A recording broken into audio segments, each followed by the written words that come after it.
thoughts, and that they can begin to create a better life for themselves once they understand some of these principles. Your capability is constant, but how much of it you use depends upon the identity you have for yourself.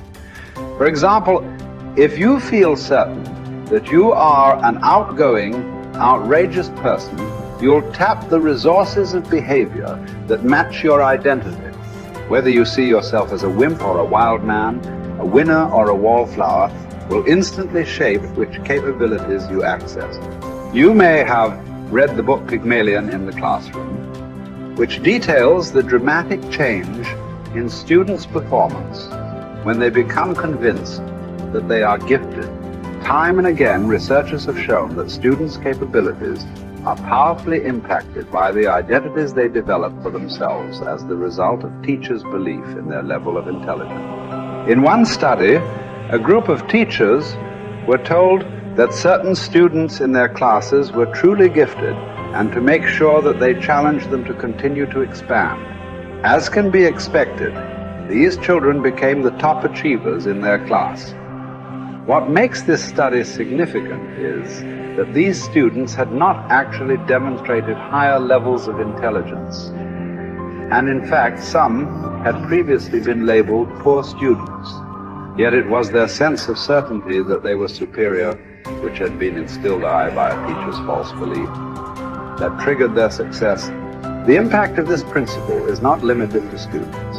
The kind of person other people perceive you to be controls their responses to you. Often this has nothing to do with your true character.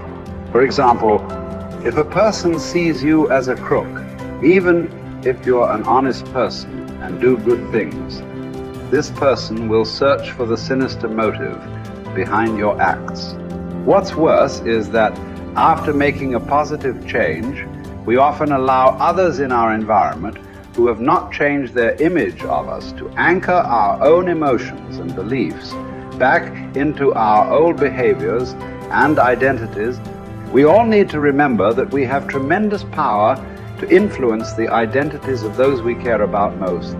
The best effect of fine persons is felt after we have left their presence. Ralph Waldo Emerson. We all will act consistently with our views of who we truly are, whether that view is accurate or not.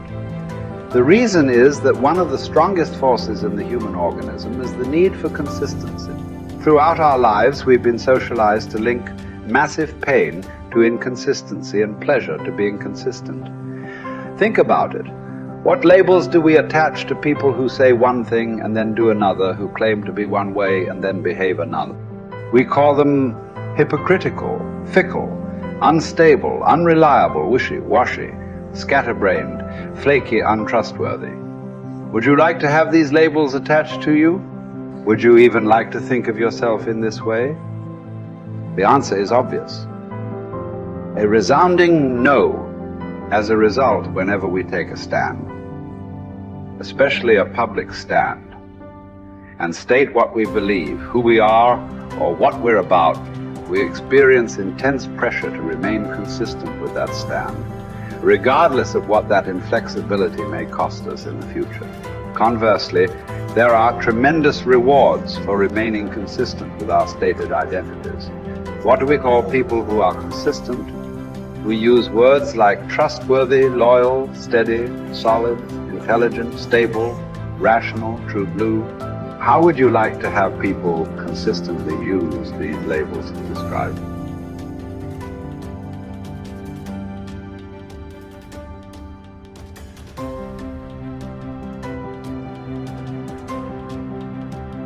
Becomes irrevocably tied to your ability to avoid pain and gain pleasure. Life is a game we are all bound to lose. The man who looks for the morrow without worrying over it knows a peaceful independence and a happiness beyond all others. Whoever has said, "I have lived," receives a windfall every day he gets up in the morning. Confronting the worst-case scenario saps it of much of its anxiety, inducing power. Happiness reached via positive thinking can be fleeting and brittle. Negative visualization generates a vastly more dependable calm. It is a ridiculous thing for a man not to fly from his own badness, which is indeed possible.